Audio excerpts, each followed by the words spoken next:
আজ রান্না করলাম খারকন পাতা বাটা।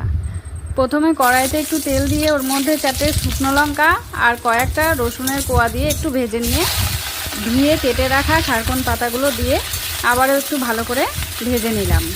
কড়াইয়ের পাতা যখন এক কড়াই থেকে কড়াইয়ের এক কোণায় চলে আসবে তখন নুনটা দিয়ে দিতে হবে। নুন আর হলুদ দিয়ে আবারও একটু ভালো করে ভেজে নিলাম।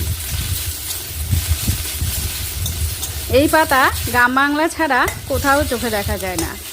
শুধু গ্রামের মানুষেরাই এই খাবারটির স্বাদ জানে, শহরের মানুষেরা জানে না।